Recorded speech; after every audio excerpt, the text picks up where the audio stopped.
Yes hello student, जैसे कल अपन इससे प्रीवियस क्लास में अपन देख रहे थे डाइलेक्ट्रिक बाउंड्री वैल्यू प्रॉब्लम्स, ठीक, जिसमें एक डाइलेक्ट्रिक बाउंड्री वैल्यू प्रॉब्लम को अपन सोल्व आउट कर चुके थे। ठीक है, सेकंड टाइप की बाउंड्री वैल्यू प्रॉब्लम अपन ने एज्यूम की थी और वो क्या थी देखिए, थोड़ा सा मैं ब्रीफली वापस रिपीट कर रहा हूँ कि एक छोटा स्पेयर माना था अपने, डाइलेक्ट्रिक स्पेयर ऑफ रेडियस ए का माना था, is placed at origin of its center, is placed in uniform electric field along to z axis of stand in. At far away field is unaffected. At far away potential is removed by induced by externally potential field.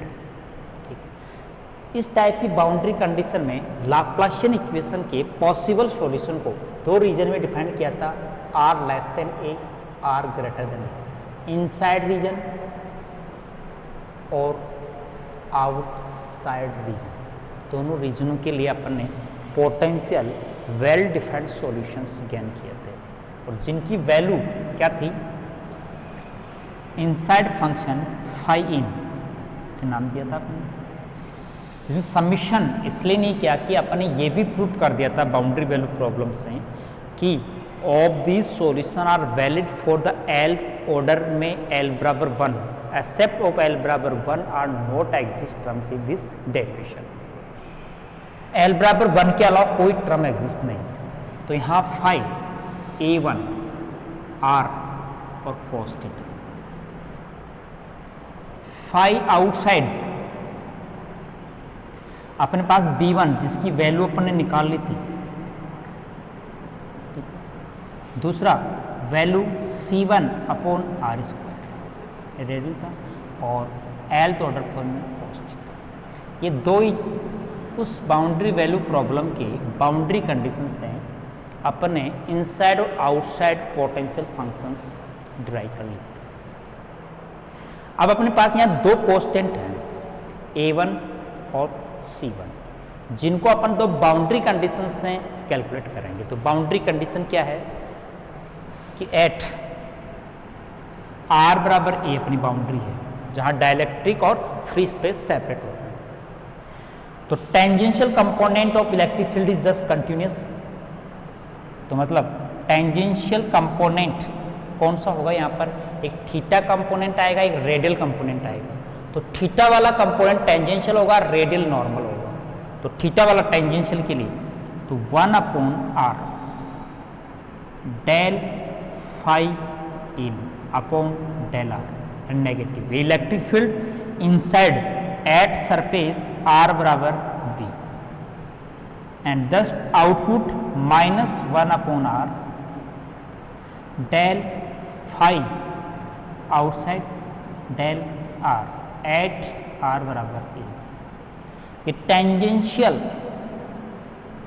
Electric field continuous at the boundary से अपने पास एक condition आ गई। Second, for normal component, normal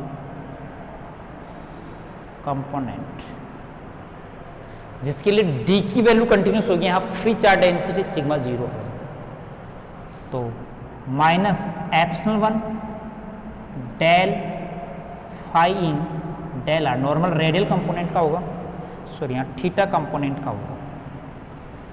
ऊपर tangential के लिए theta tangential component होगा, तो थीटा वेरिएबल होगा। यहाँ रेडियल वाला, यहाँ एप्सिलॉन 1 से मल्टीप्लाई इसलिए किया, अब जैसे एप्सिलॉन 1 का मतलब इनसाइड जो मीडियम की परमिटिविटी है वो अपन नाम देते हैं एप्सिलॉन है और आउटसाइड एप्सिलॉन नॉट है। तो मतलब यहाँ मैं फर्स्ट मीडियम में केवल एप्सिलॉन ले लिया 5 एट R बराबर minus epsilon naught del phi out upon del R is equal to A।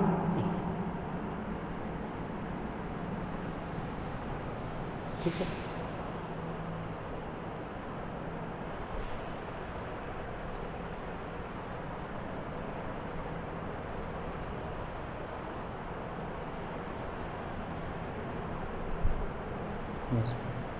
तो अपन ये दोनों वैल्यू सब्स्टिट्यूट करें और A1 C1 की वैल्यू निकालने के लिए फर्स्ट में मैं वैल्यू रख रहा हूँ तो -1/8 दोनों तरफ कैंसिल हो जाएगा।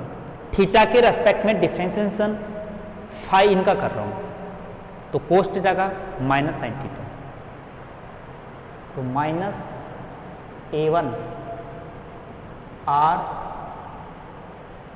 साइन थीटा, ठीक है। और R इक्वल टू A रख दें।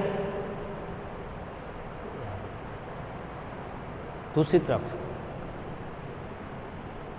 से माइनस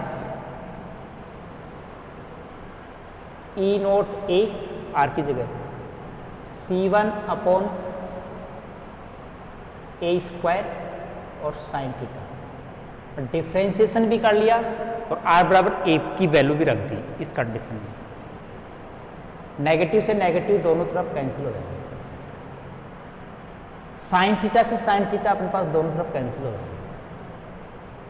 सिंप्लीफाई में अपने पास A1 साइड में इस साइड में लाए तो -C1/A² equal to -E0 A जो कांस्टेंट है। एक इक्वेशन A1 C1 का अपने पास बन गया फर्स्ट बाउंड्री कंडीशन से।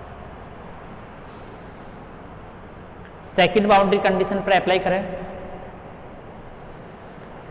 इसमें R के रेस्पेक्ट में डिफरेंशिएशन करना है, नेगेटिव नेगेटिव दोनों तरफ कैंसिल। पहले में एप्सिलॉन 1 R का 1 हो जाएगा तो cos थीटा आ जाएगा और R बराबर A रखा तो कोई कांस्टेंट ही रह गई। सेकंड में नेगेटिव कैंसिल है, एप्सिलॉन नॉट आगे। पहले R काउंट तो -E0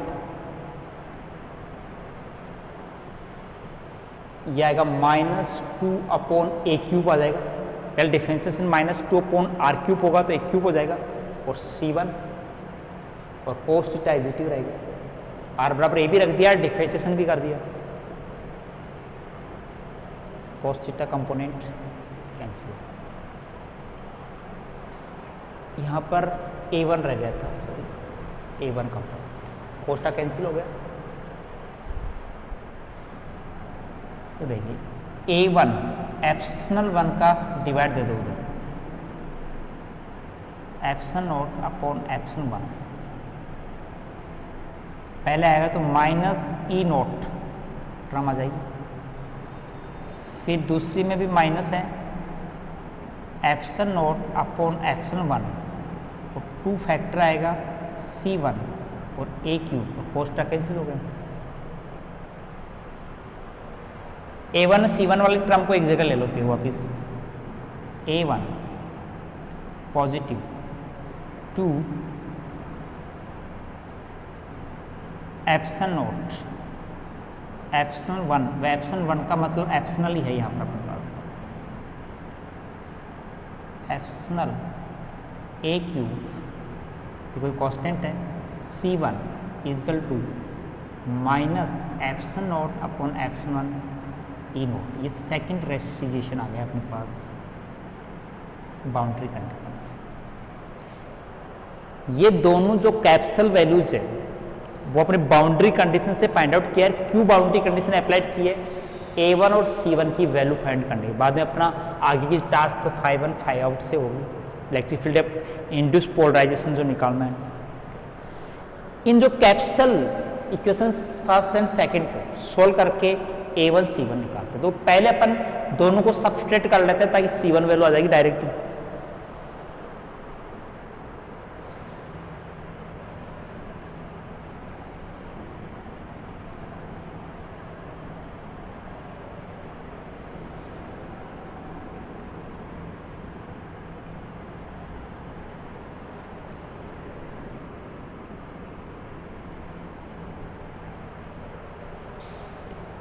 देखो दोनों को सब्सट्रैक्ट करके मैं नीचे लिख रहा हूँ इक्वेशन, नेगेटिव नेगेटिव और पॉजिटिव, A1 से A1 cancel,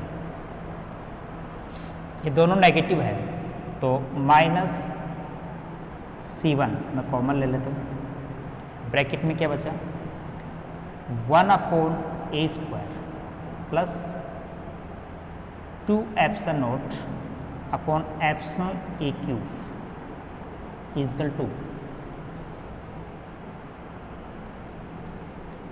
minus E naught, common ले लेते हैं, तो A minus epsilon naught upon epsilon.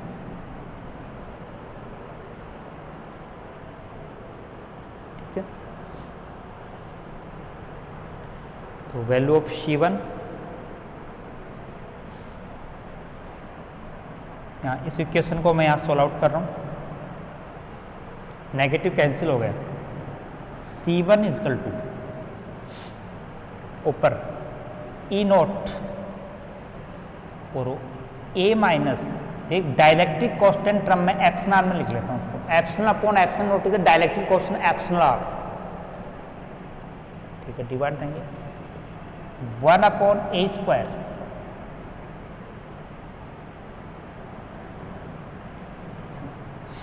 Plus 2 upon epsilon R A cube. ठीक है, और भी इसको सोल्व आउट करें तो एप्सिलॉन आर और नीचे वाले में A cube, epsilon R A cube LCM ले लेते हैं तो ऊपर तो आ जाएगा A naught A epsilon are minus 1। ठीक है, एप्सिलॉन आर बच जाएगा। इसमें एप्सिलॉन आर ए क्यूब लेंगे तो epsilon are a, epsilon are a plus क्या रहेगा 2 और अपॉन एप्सिलॉन आर ए, तो वे ऊपर चला जाएगा epsilon R A cube. Epsilon are से एप्सिलॉन आर कैंसिल हो जाएगा। ठीक है, तो सिंपली वैल्यू हो गई E naught A epsilon are minus 1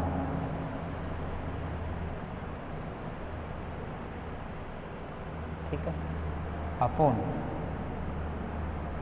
A epsilon are plus 2 और ए क्यूब।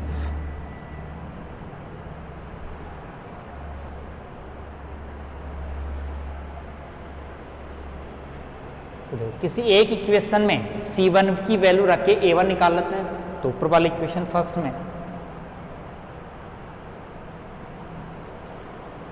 ये अपने पास C1 आ गया, C1 यहां रख रहा हूं तो A1 माइनस, पहले इसको सोल्व कर लें, C1 A square minus E naught ए, तो वैल्यू अब C1 की रख रहा हूँ, E naught A epsilon are minus 1 A cube, तो मतलब ए बच जाएगा, ए एप्सिलॉन आर प्लस 2 ठीक है minus E naught a, common लें ई नोट ए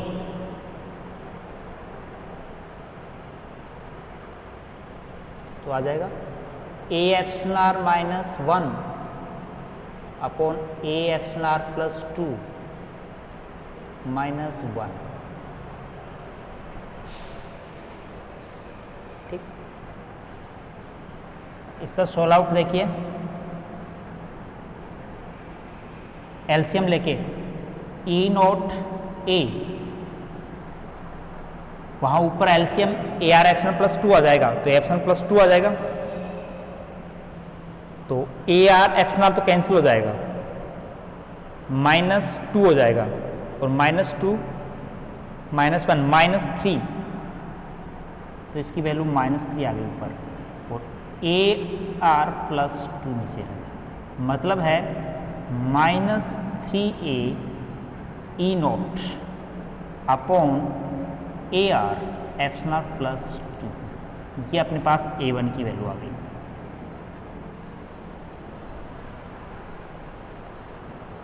ठीक है, अपन A1 और C1 की वैल्यू यहां सब्स्टिट्यूट कर दें, तो अपने पास potential expansion for the inside and outside के लिए आ जाएंगे।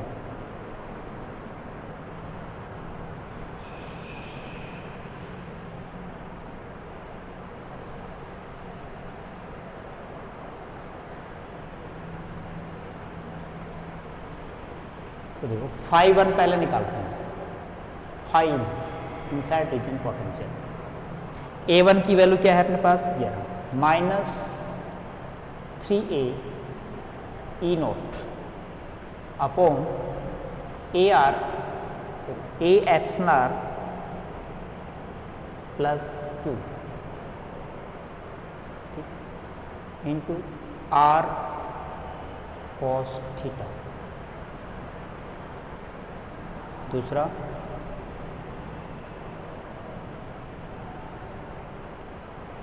Phi out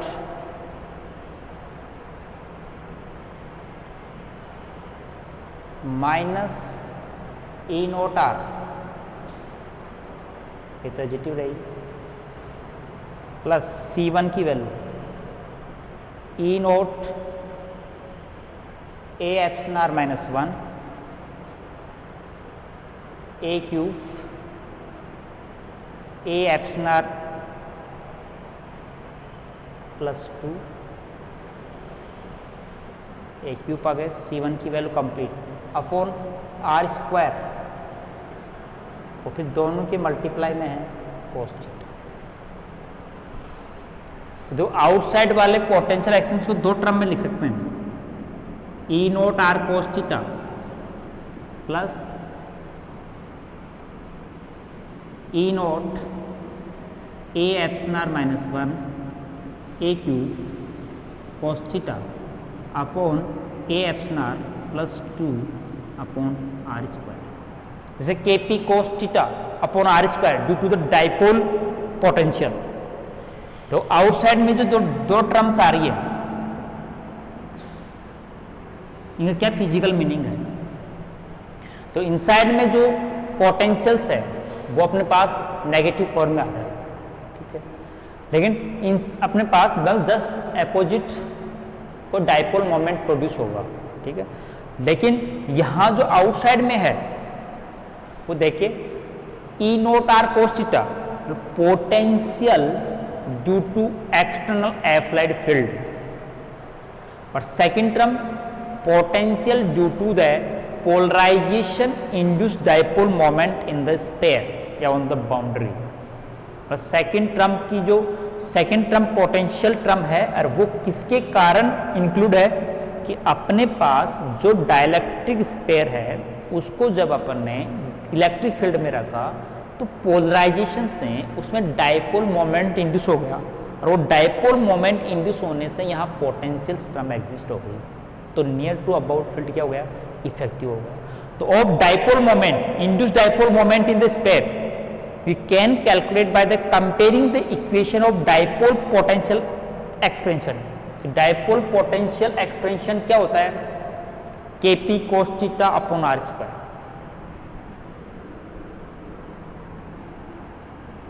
given of potential dipole क्या होता है, KP cos theta upon R square. तो then comparing this expansion term by this we find the dipole moment P, ठीक है, K का मतलब 4 पाई एप्सिलॉन नॉट, ठीक है। तो 4 पाई एप्सिलॉन नॉट से क्या कर दे अपन, मल्टीप्लाई कर दें ऊपर और नीचे, ठीक है। तो 4 पाई एप्सिलॉन नॉट ऊपर आएगा,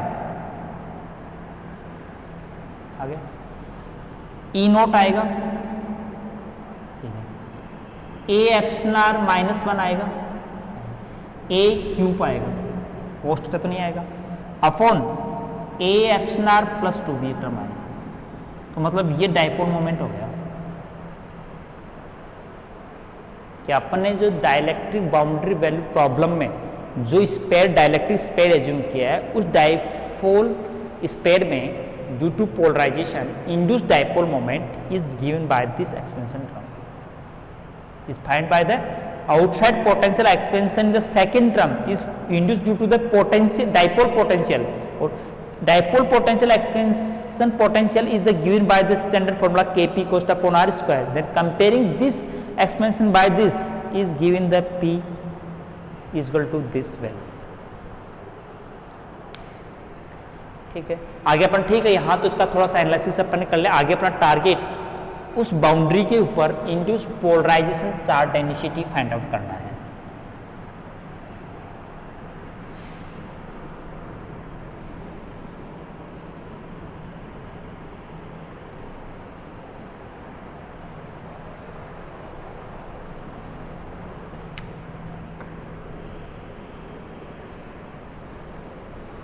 ठीक है, इधर देखिए, पहले अपन इंड्यूस पोलराइजेशन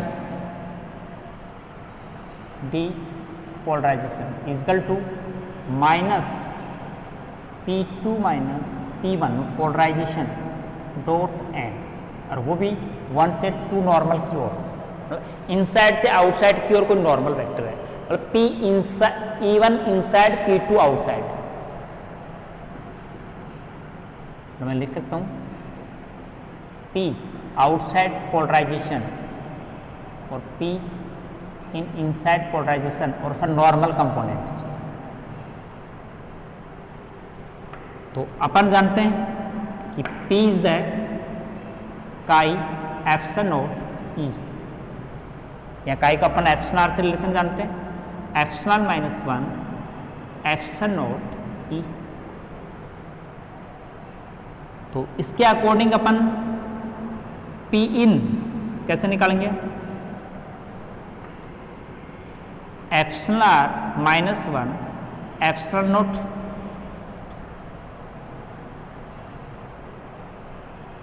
जिसको अपन एप्सिलॉन आर को अपन एप्सिलॉन के टर्म में भी लिख सकते हैं, एप्सिलॉन अपॉन एप्सिलॉन नॉट, ये आ जाएगा। और एप्सिलॉन नॉट से multiple epsilon minus epsilon naught, जिसको एक थोड़ा सा और रिड्यूस कर लो तो ये अलग अलग मीडियम अपन फॉर्मूला वैल्यू लिख लें जहाँ वैल्यू 0 आ जाएगी। एप्सिलॉन माइनस एप्सिलॉन नॉट ई लिख सकते हैं इसको क्लियर, क्योंकि देखो यहाँ पर आउटसाइड रीजन क्या है, एयर है, फ्री स्पेस है, परफेक्ट डायलेक्ट्रिक है, no induce the dip polarization P, इसमें कोई surface charge density directly medium ही इनसाइड वाले मीडियम में इंड्यूस होगी। तो कैसे इस फॉर्मूले से लिख सकते हो कि P आउटसाइड, तो आउटसाइड मीडियम का epsilon not minus epsilon naught E outside, तो मीन्स 0। P इनसाइड, तो मतलब epsilon minus epsilon not inside medium का है, और E इन आउटसाइड। तो यहां पर अपन इन वाला पार्ट ही इसका नॉर्मल कंपोनेंट अपन को फाइंड आउट करना है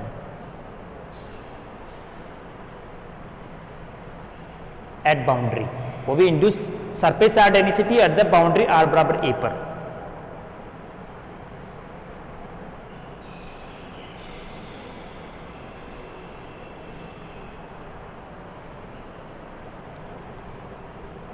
देखिए, तो इसका मतलब है सिग्मा पोलराइजेशन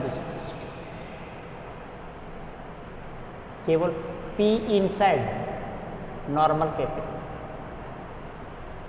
तो इसको लिख सकते हो आप epsilon minus epsilon naught E inside dot N. Epsilon minus epsilon naught इसका normal derivative minus potential phi in upon del R at R बराबर A। और जो अपने पास एक्सप्रेशन है इनसाइड वाले फंक्शन का फाई इनसाइड इन आर, उसकी वैल्यू अपन को यहाँ सब्स्टिट्यूट करनी है, और वो नेगेटिव साइन पोटेंशियल एक्सप्रेशन से आए। तो अपने पास यहाँ वैल्यू और पोटेंशियल इनसाइड वाले फंक्शन का डेरिवेटिव कर लो, किसके रेस्पेक्ट में, R के रेस्पेक्ट में, और फिर R इजकल टू एक सब्स्टिट्यूट कर दो, तो अपने पास क्या आ जाएगा, induce polarisation charge density on the boundary of sphere. ठीक है, तो अपने पास यहाँ फाई इनसाइड इजकल टू, अभी अपना एक्सपेंशन किया था A1 की वैल्यू और R कोस थीटा के टर्म में, जो अभी मैंने बैक एक्सपेंशन लिया, उसका डिफरेंशिएशन करना R के रेस्पेक्ट में सिंपल, और बोला R बराबर A सब्स्टिट्यूट करना है। तो अपने पास क्या आ जाएगा, इंड्यूस पोलराइजेशन चार्ज डेंसिटी आ जाएगी। यदि अपन यहां पर ऐसा मीडियम की फ्री स्पेस मीडियम एप्सिलॉन बराबर एप्सिलॉन नॉट न लिखे, वहां एप्सिलॉन 1 एप्सिलॉन 2 ले लेते, तो अपने पास एक्सपेंशन दोनों का टर्म्स एग्जिस्ट होती है। यहाँ induce polarisation charge density find करना। अपने पास इस प्रॉब्लम की जस्ट रिवर्स से एक प्रॉब्लम आ सकती है। तो इनसाइड इलेक्ट्रिक फील्ड भी अपन कैसे निकाल सकते हैं?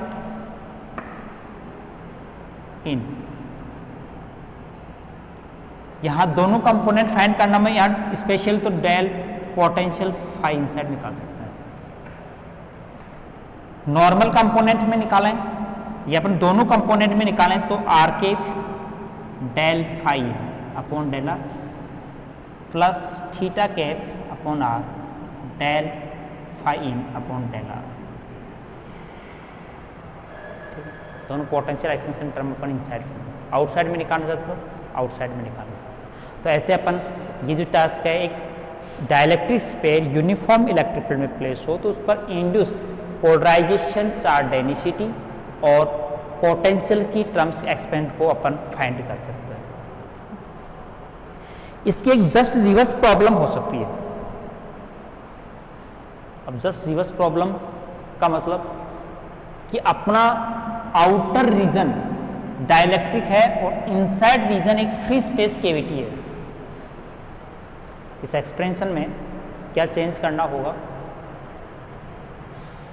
कि अपने पास यहां जैसे पहले अपने स्पेयर था और बाहर अपना एप्सिलॉन नॉट था, अब जस्ट इसको अपन सेकंड टाइप प्रॉब्लम चेंज कर रहे हैं। और उस सेकंड टाइप की प्रॉब्लम क्या है? तो पूरा अपना डाइलेक्ट्रिक मीडियम है, ठीक है, और परमिटिविटी एप्सिलॉन, और इसके अंदर एक छोटा सा स्पेस काट लेते हैं और पूरा डाइलेक्ट्रिक है।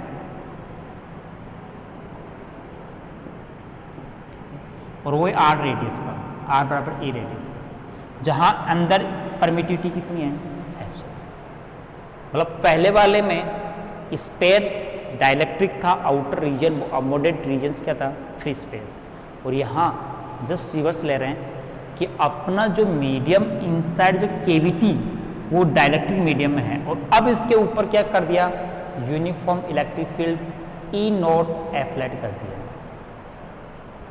कि दोनों प्रॉब्लम में थोड़ा सा डिफरेंस है कि फर्स्ट प्रॉब्लम में dielectric spare is place in the uniform electric field and in the free space environment outside, but in the dielectric medium एक cavity space है, spherical cavity है, तो inside the cavity या induced polarization charge density find out करना है।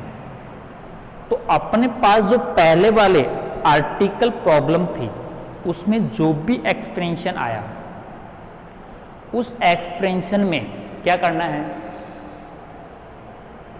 First जो epsilon है इसको तो एप्सिलॉन नॉट से रिप्लेस कर दो, और जो एप्सिलॉन नॉट है उसको एप्सिलॉन से रिप्लेस कर दो, सेम डेरिवेटिव आ जाएगा। कि फर्स्ट प्रीवियस जो प्रॉब्लम थी उस प्रॉब्लम में क्या वैल्यू थी कि अपने पास जो डेरिवेशन आया, मतलब यहाँ जो अपने पोलराइजेशन चार्ज डेंसिटी का आया, पोटेंशियल का आया, ठीक है, पोटेंशियल एक्सपेंशन अलग, इंड्यूस सरफेस चार्ज डेंसिटी की बात कर रहे हैं, पोलराइजेशन चार्ज डेंसिटी की बात कर रहे हैं। तो पोलराइजेशन चार्ज डेंसिटी के एक्सप्रेशन को डायरेक्टली ड्राइव किया जा सकता है by replacing epsilon by epsilon naught and epsilon naught by epsilon, और मतलब एप्सिलॉन आर है तो is replace 1 upon epsilon R. Just reverse कर दो तो अपने पास क्या आ जाएगा? Induce polarisation charge density on the cavity surface आ जाएगा, जो embedded by the dielectric medium, ठीक है। तो तीन टाइप की डाइलेक्ट्रिक बाउंड्री वैल्यू प्रॉब्लम्स का सॉल्यूशन मैंने कंप्लीट कर दिया है। Plane boundaries are separated by the interface, और दो में spherical boundaries are spherically interference boundaries separate by the two type medium, inside and outside, और मे बी इनसाइड डाइलेक्ट्रिक या मे बी आउटसाइड डाइलेक्ट्रिक या both are dielectric.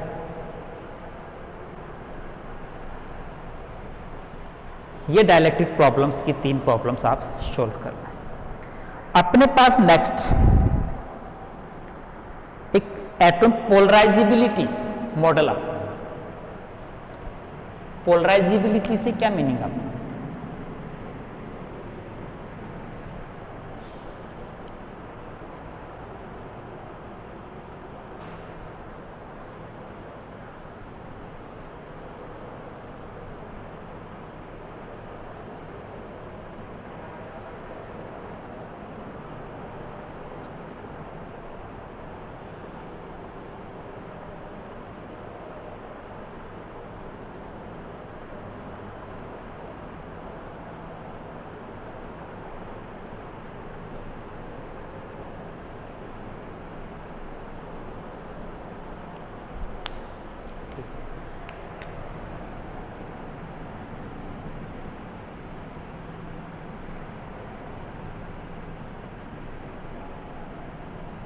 वो polarisability ध्रुवणता से बोलते हैं। अल्फा एटॉमिक पोलराइजेबिलिटी होती है, मॉलिक्यूलर पोलराइजेबिलिटी को गामा से नोट करते हैं। तो ये पोलराइजेबिलिटी का अपन फिजिकल सिग्निफिकेंट देखें पोलराइजेशन से, ये अपन जानते हैं कि कोई एटॉमिक चार्ज डिस्ट्रीब्यूशन है इन the absence of external field is symmetrically distributed as center of both the type charges at coincide, so possess resultant dipole moment is 0. But some molecules due to the internally configurations in structure are possess a permanent dipole moment की is not. वो दोनों है dipolar मोलिकुलर्स, उनको polar मोलिकुलर्स बोला जाता है। Non polar molecules, polar molecules. जैसे CO2 है, इसमें ऑक्सीजन से 2 ऑक्सीजन C से ट्रिपल बॉन्ड पे लीनियरली बॉन्ड होता है, so dipole moment is 0, so is non polar molecular.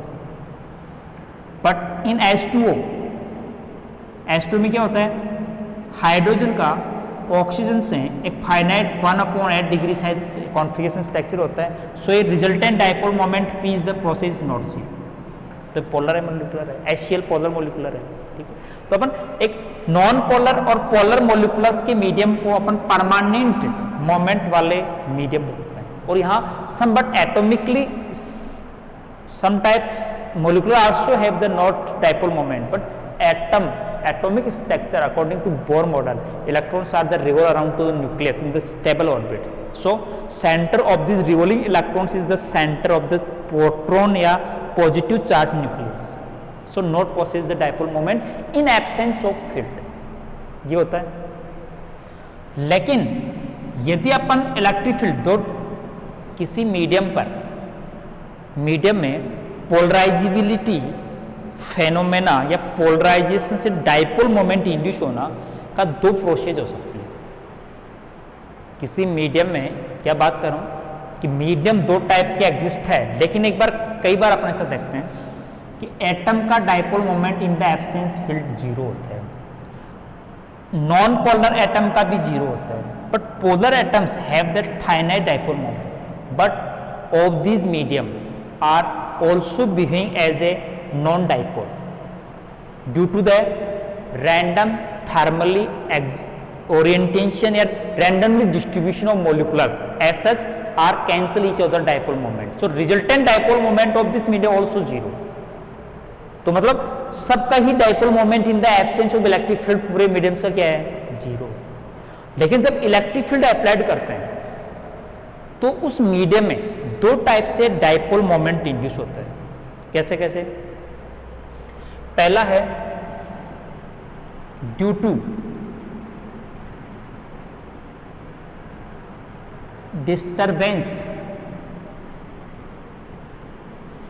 Disturb of charge distribution,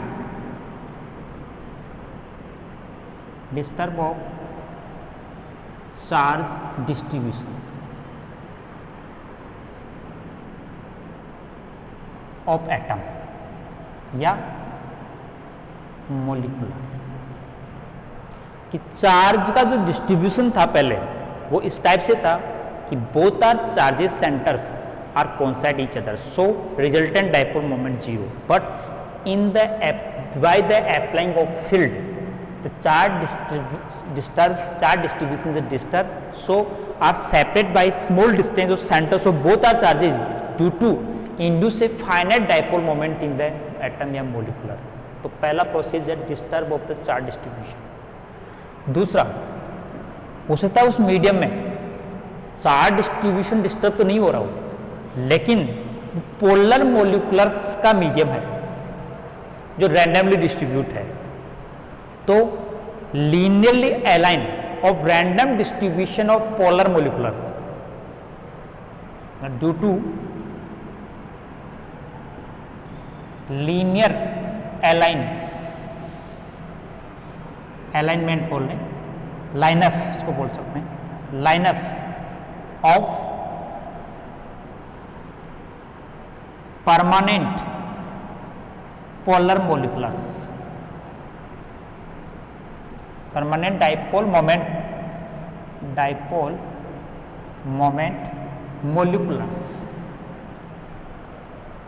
ठीक है, मतलब मीडियम के अंदर पोलर मोलिकुलर्स है, but in the absence of field these are randomly distribute, so not possess the resultant dipole moment, but in the presence of field all permanent dipole moment are line up along to field and process a resultant dipole moment। तो दो type की process है किसी medium में polarisability phenomena या polarisation का resultant dipole moment induce होना। तो इन दोनों टाइप के फेनोमेनस के लिए अपन पोलराइजिबिलिटी का एक्सपेंशन ड्राइव करेंगे।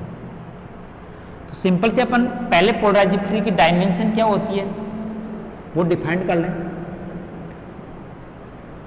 पोलराइजिबिलिटी डायमेंशनलेस क्वांटिटी है या एक have the dimension of physical parameter, ऐसे कि अपन एज्यूम करते हैं कि मीडियम में induced dipole moment is linearly proportional to applied field,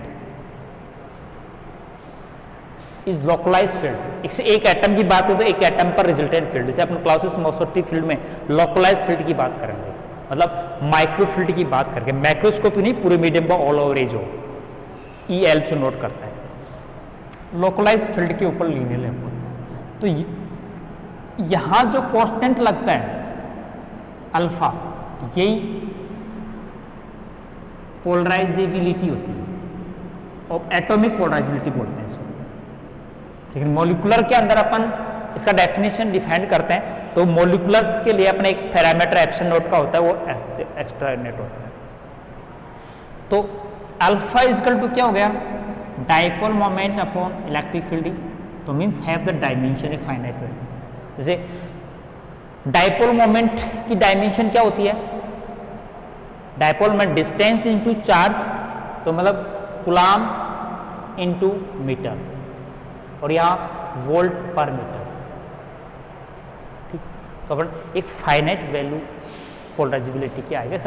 sir कोई डायमेंशन भी होगी, यूनिटी भी होगी। ठीक है, अपन इस एटॉमिक पोलराइजेबिलिटी डेरिवेशन एक मॉडल के द्वारा, कि model for atomic polarisability, model of atomic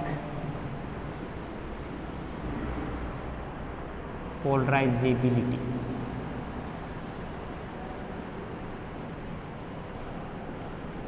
जिसमें एक harmonic model of the bond charges का डिस्क्राइब किया गया है। अब एटॉमिक पोलराइजेबिलिटी का क्या मॉडल फाइंड किया गया है कि अपने पास जो इलेक्ट्रॉनिकली चार्ज डिस्ट्रीब्यूशन और एक positive charge distribution consisting each matter of atom, each atom of matter, हर एटम के अंदर नेगेटिवली और पॉजिटिवली चार्ज डिस्ट्रीब्यूशन होता है, but due to have finite energy and get a thermal vibration, वो thermal vibration होता है। तो उस थर्मल वाइब्रेशन से due to the restoring force are the get the harmonic motion in due to the restoring force, वो अपनी thermal motion के कारण डिस्टर्ब होते हैं, लेकिन रेस्टोरिंग फोर्स के कारण वो सिंपल हार्मोनिक मोशन प्रोसेस कर देते हैं, जो harmonic motion of the electronic charge distribution कहते हैं। तो मतलब फर्स्ट मॉडल में एटम का इस पे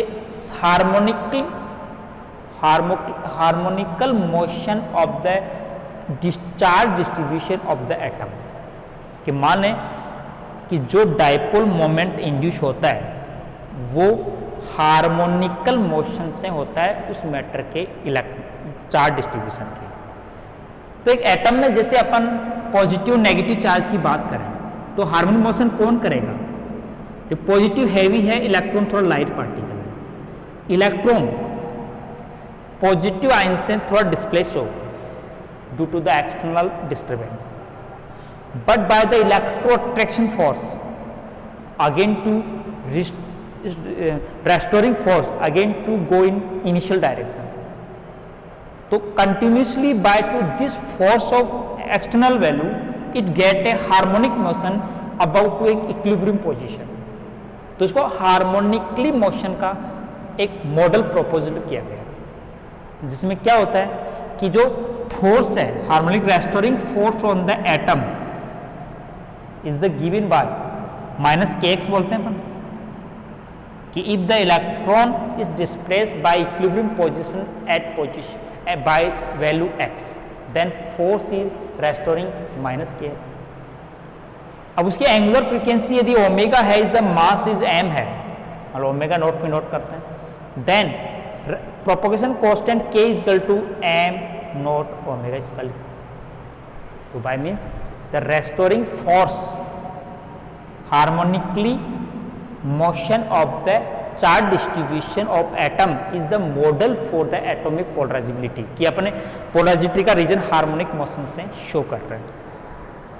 हार्मोनिक मोशन के लिए इक्वेशन रेस्टोरिंग फोर्स की होती है, मैं इसको अपन ऐसा भी लिख सकते हैं m omega naught square x। The external force F is the applied E minus E capital E, capital is the electric field, small is the charge of electronic charge है। तो एक सिंगल इलेक्ट्रॉन के लिए propose model है ये। तो for the harmonic motion in equilibrium position both are forces are equal and opposite each other, तो अपन इसके लिए E small e capital E बराबर m omega naught square x। तो by means the displacement is given by x is equal to E capital E upon m omega naught square। ठीक है,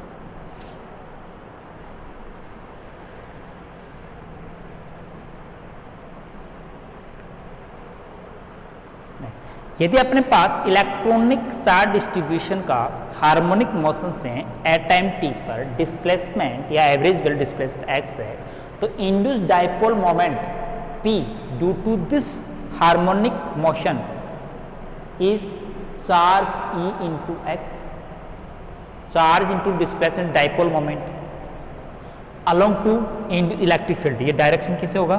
electric field की direction के अंदर होगा। तो अपन इसे मल्टीप्लाई कर दे तो E square capital E upon m omega naught square.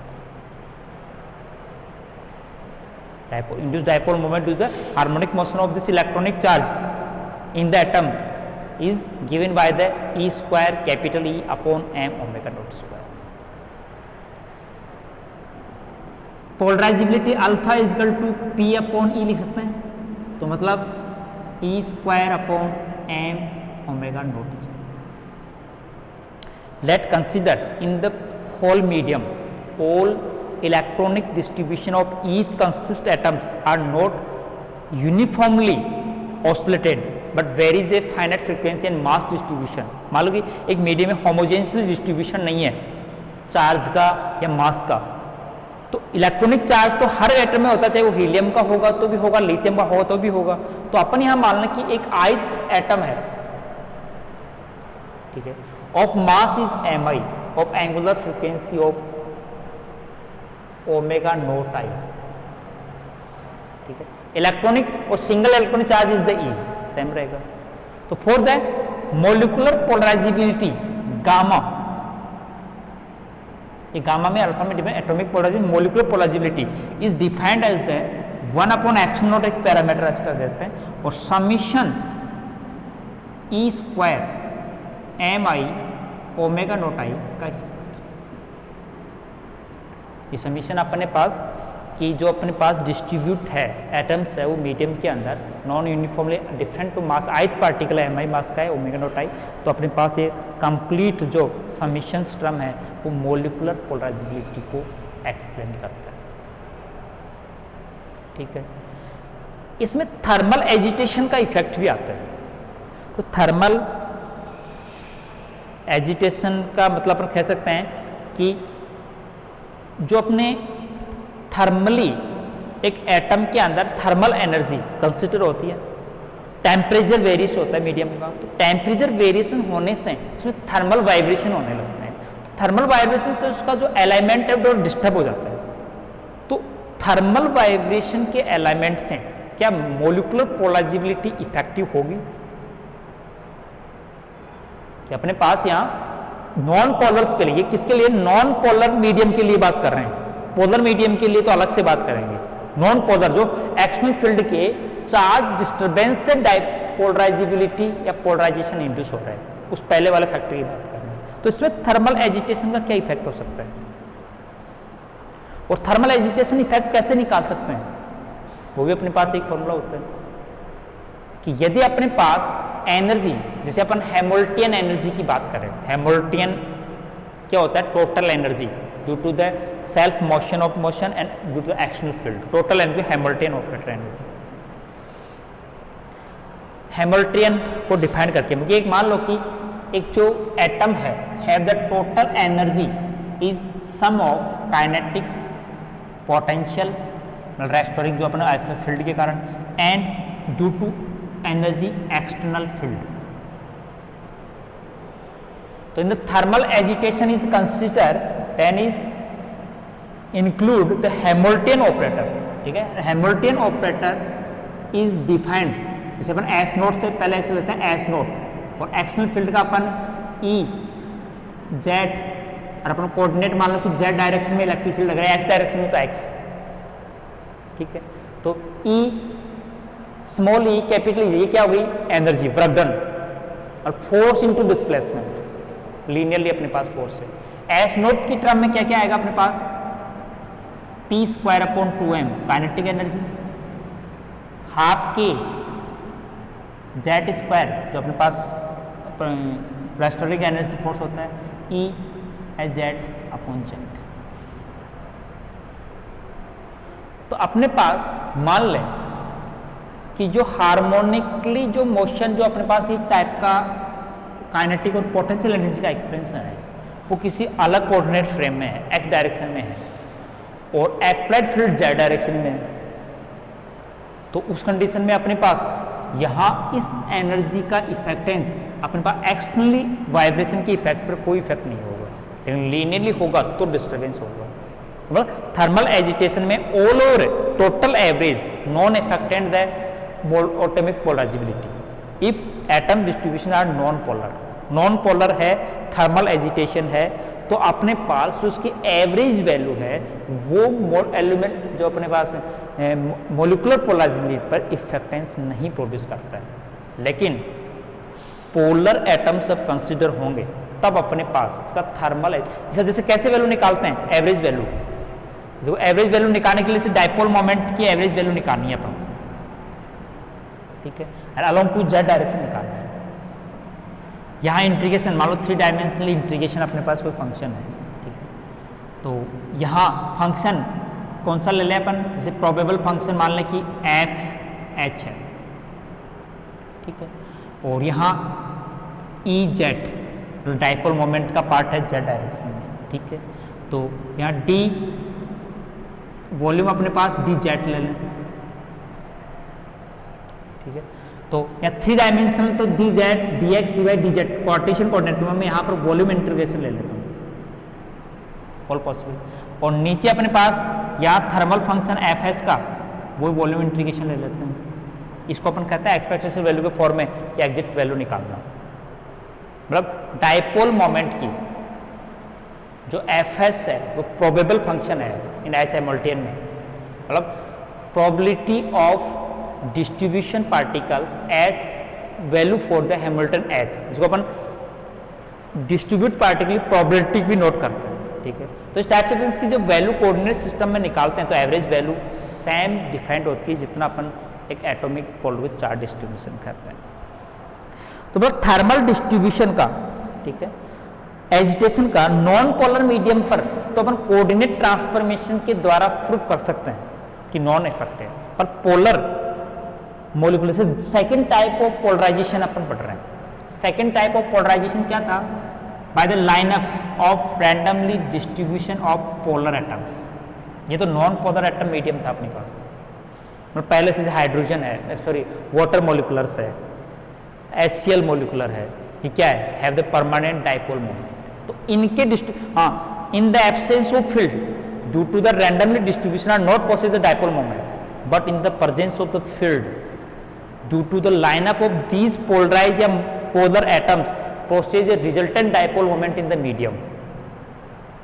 तो वो डाइपोल मोमेंट जो इंड्यूस हो रहा है लाइनअप से हो रहा है, तो वो अपने पास थर्मली एजिटेशन का इफेक्टेंस होगा, मतलब टेम्परेचर के कारण उनका ओरिएंटेशन इफेक्ट होगा। तो ओरिएंटेशन इफेक्ट होगा तो रिजल्टेंट डाइपोल मोमेंट भी क्या होगा? इफेक्ट होगा। तो वो डिपेंडेंसी अपन temperature dependency on the polarizability find out करेंगे, ठीक है। टॉपिक है अपना टेम्परेचर डिपेंडेंसी ऑन पोलराइजेबिलिटी और फॉर द पोलर मीडियम, ठीक है, पोलर मॉलिक्यूलर मीडियम है। In this dipole moment is induced due to the lineup of randomly distribute permanent dipole molecules. तो अपन Hamilton H for the system is defined as not, और let a atom has the dipole moment is P।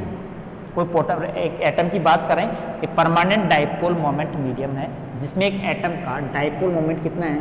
P है, but thermally orientation इसका disturb है, ठीक है, और वो एट एंगल थीटा पर है। तो अपन इसको इस generally formula P dot E से लिखते हैं कि E इलेक्ट्रिक फील्ड अप्लाई करने से उसमें induce energy P dot E हो जाएगी। तो टोटल रिजल्टेंट हैमिल्टन H बराबर S नॉट, तो पहले से इनिशियल की जो अपन एक रेस्ट इनिशियल हैमिल्टन है माइनस P नॉट E, इसको अपन वेक्टर मैसेज लिख सकते हैं S not P E cos theta. ये जो P cos थीटा एक कंपोनेंट है, जैसे मान लो कि अपन इलेक्ट्रिक फील्ड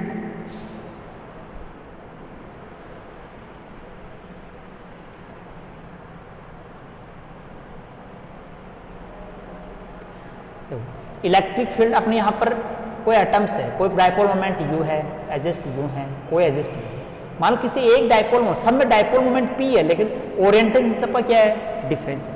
तो एट एंगल थीटा वाला, थीटा का मान अपन 0 पूरे सॉलिड एंगल के लिए थीटा 0 से पाई और फाई को 0 से 2 पाई तक इंटीग्रेट पूरे होल मीडियम के लिए डिस्ट्रीब्यूशन को नोट कर लें। तो अपन थीटा एंगल वाले का एप्लाइड इलेक्ट्रिक फील्ड की डायरेक्शन इधर है, तो इस पर contribution dipole moment P cos theta है, और P cos थीटा की एवरेज वैल्यू निकालनी है अपन को। सबका मान लो थीटा एंगल पर ओरिएंटेशन वालों का P cos थीटा है, तो उसका पूरे सॉलिड एंगल पर इंटीग्रेशन करके टोटल कंट्रीब्यूशन डाइपोल मोमेंट निकालना है।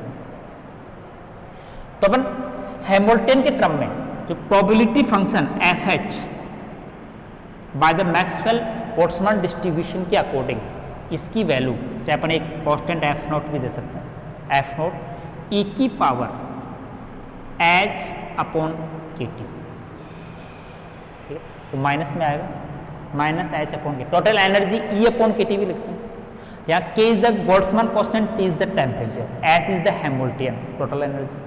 तो ये प्रोबेबल फंक्शन आ गया, ठीक है, मतलब डिस्ट्रीब्यूट फंक्शन की probability finding as Hamilton H at temperature T। तो देखो इसके अपन average value, total average value निकालना चाहते हैं। इस टाइप की प्रोबेबल फंक्शन ये है और किसी पार्टिकल का हैमिल्टन H की वैल्यू ये है, और उसका contribution part of dipole moment T cos theta है। किसके डायरेक्शन में? अलोंग टू इलेक्ट्रिक फील्ड, क्योंकि P induce along to electric field ही होगा। तो एवरेज वैल्यू ऑफ P, ठीक है, अलोंग टू फील्ड, तो क्या होगा?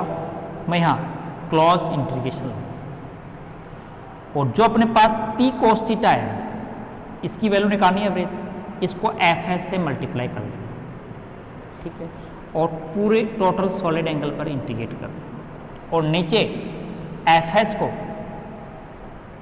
पूरे सॉलिड एंगल पर इंटीग्रेट कर दें। जैसे अपन एवरेज वैल्यू निकालते हैं तो एक्स की एवरेज वैल्यू, तो एक्स को प्रोबेबिलिटी पी से मल्टीप्लाई करके पूरा इंटीग्रेशन ले लेते हैं, तो पी कोस थीटा का एवरेज वैल्यू निकालना अपन को, और थर्मली मतलब टेम्परेचर डिपेंडेंसी तो निकालना चाहते हैं, जो परमानेंट डाइपोल मोमेंट, इसमें इंड्यूस्ड डाइपोल मोमेंट डिस्ट्रीब्यूशन से डिस्टर्ब से हो ही नहीं रहा है। तो देखो इस इक्वेशन को कैसे लिख सकते हैं, इसका इंटीग्रेशन सोल्व कैसे करेंगे। P, ठीक है, यहां पर सॉलिड एंगल कंसेप्ट है या डबल इंटीग्रेशन, 0 से 2 पाई और 0 से पाई, फाई और थीटा पर लिमिट, जो सॉलिड एंगल की कंसेप्ट है, सॉलिड एंगल की वैल्यू निकाल,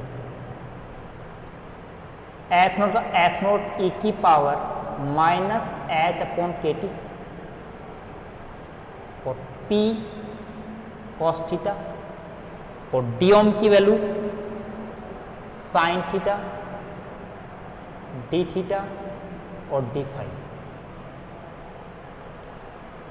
सेम नीचे भी इंटीग्रेशन, 0 से 2 पाई और 0 से पाई, एफ नोट ए की power minus H upon K T sine theta D theta D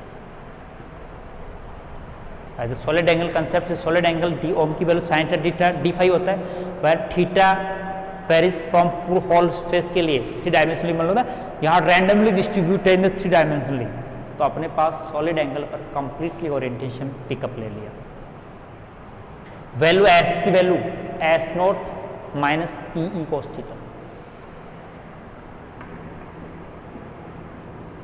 0 से 2 पाई, 0 से पाई, एफ नोट दोनों में बाहर आएगा, कैंसिल हो जाएगा, और P डायपोल में ऊपर है, इंटीग्रेशन डिपेंड नहीं है, बाहर ले लेंगे। P एफ नोट मैंने बाहर ले लिया, E की power minus S naught upon K T भी बाहर आ जाएगा। तो क्या कर रहा हूं मैं, यहां वैल्यू रख रहा हूं एच की यहां पर, ठीक है, एफ नोट और पी कॉन्स्टेंट है, इसको बाहर ले रहा हूं बस, और कोई चीज। ई की पावर एस में 2 वैल्यू है, एस नोट तो वो तो कॉन्स्टेंट है एस नोट, तो उसको ई की पावर माइनस एस नोट के टी को बाहर ले रहा हूं, अदर रिमेनिंग अंदर है।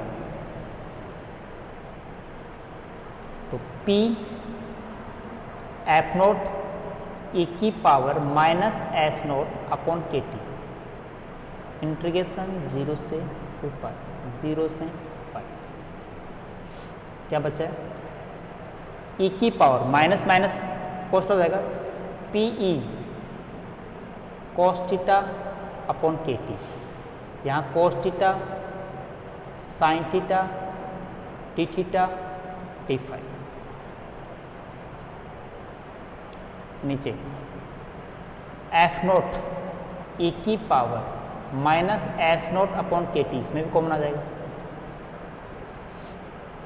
पाई 0 से पाई, क्या बची वैल्यू, ई की power P E cos theta upon K T, integration में sine theta D theta D phi, यहाँ कॉस थीटा पर तो है नहीं, ये इंटीग्रेशन 2 बार आ गया। तो इन दोनों इंटीग्रेशंस को सोल्व करने के लिए अपन अलग से एक सब्स्टिट्यूशन इंटीग्रेशन से, बहुत इजी इंटीग्रेशन हो जाएगा ये सोल्व आउट, इसमें कुछ कंसीडर करके इसको सिंप्लीफाइड कर लेते हैं पहले, ठीक है। तो अपन मैं यहाँ एज्यूम करता हूँ P E cos theta upon K T, चाहे अपन इस या टी के फॉर्म में नहीं तो अपन केवल पी ई कॉस थीटा को मान सकते हैं, ठीक है, एक्स मान सकते हैं, लेकिन अपन पूरे कंप्लीट को मैं एक्स एज्यूम कर लेता हूँ ताकि अपना इंटीग्रेशन लिमिट चेंज हो जाए और सिंप्लीफाइड पोर्शन में आ जाए। तो P E D cos theta के लिए देखो अपने पास यहाँ फाई डिपेंडेंट तो है ही नहीं, ऊपर वाले फंक्शन में नीचे वाले फंक्शन में फाई डिफरेंट, तो 2 पाई इंटीग्रेशन आ जाएगा, 2 पाई नीचे आ जाएगा, कैंसिल हो जाएगा। फाई इंटीग्रेशन लिमिट दोनों इंटीग्रेशन टर्म एक दूसरे कैंसिल हो जाएंगे, 2 पाई आ जाएगा, केवल थीटा इंटीग्रेशन लिमिट ही है। तो थीटा इंटीग्रेशन में तो cos theta minus sine theta होता है, तो minus PE KT sine theta D theta equal to dx। ठीक है, तो यहां थीटा की वैल्यू लिमिट क्या होगी, तो थीटा की वैल्यू पहले 0 करो तो PE KT, पाई करो तो माइनस PE KT, तो लिमिट तो होगी माइनस PE KT से लेकर प्लस PE KT तक, और सब्स्टिट्यूशन इंटीग्रेशन में ये नोट हो जाएगा। तो ये x का एक सिंप्लीफाइड फॉर्म बन जाएगा, मतलब x के फॉर्म, मतलब यहाँ अपने पास इस इंटीग्रेशन को, चाहे अपने यहाँ नहीं तो डायरेक्ट और कोई दूसरा मेथड हो तो उससे सोल्व कर सकते हो, ऐसी कोई दिक्कत नहीं है, लेकिन यहाँ पर अपन जो सिंपली जो इजीली इसका सॉल्यूशन है वो इस टाइप के सब्स्टिट्यूशन से और लिमिट चेंज करने से सोल्व आउट कर सकते हैं।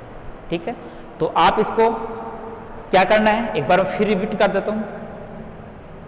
फाई वाला इंटीग्रेशन कैंसिल कर दिया है ऊपर और नीचे, पाई वाले थीटा वाले इंटीग्रेशन को ऊपर नीचे में ये सब्स्टिट्यूशन किया है मैंने, PE cos theta upon KT बराबर x, तो sign theta D theta dx किया। जहां नीचे वाले इंटीग्रेशन में अपन को इजीली थोड़ी सी पॉसिबिलिटी साइन थीटा है दोनों में, साइन थीटा में आ जाएगा। इसकी लिमिट है वो 0 पाई रखने पर तो पॉजिटिव PE KT से लेकर नेगेटिव PE KT तक होगी, तो फिर अपन सिंपली की पावर x का इंटीग्रेशन करके, हाँ एक में x जरूर आएगा, x की पावर x आएगा, मतलब 2 इंटीग्रेशन अलग टाइप के बनेंगे, अच्छी तरह सोल्व करना। एक x की पावर x का इंटीग्रेशन करना है आपको, तो UV फॉर्मूले से करना है, और एक डायरेक्ट e की पावर x का आएगा, वो डायरेक्ट सोल्व कर लेना ठीक है, दोनों में लिमिट रखे वैल्यू। तो अपने पास एटॉमिक पोलराइजेबिलिटी का मॉडल के द्वारा कि डायपोल मोमेंट P पर इसमें E का डिवाइड दे देंगे, जहां वैल्यू आएगी P और फिर E, तो वो अपने पास मोलिकुलर पोलराइजेबिलिटी का एक्सपेंशन आ जाएगा। जो टेम्परेचर का फंक्शन आएगा तो टेम्परेचर डिपेंडेंसी प्रूव कर देंगे। ठीक है, सोल्व करना, कल फिर मैं इसको थोड़ा सा आगे और सॉल्यूशन करके बताऊंगा। आज ही क्लास में इतना ही। Okay, thanks.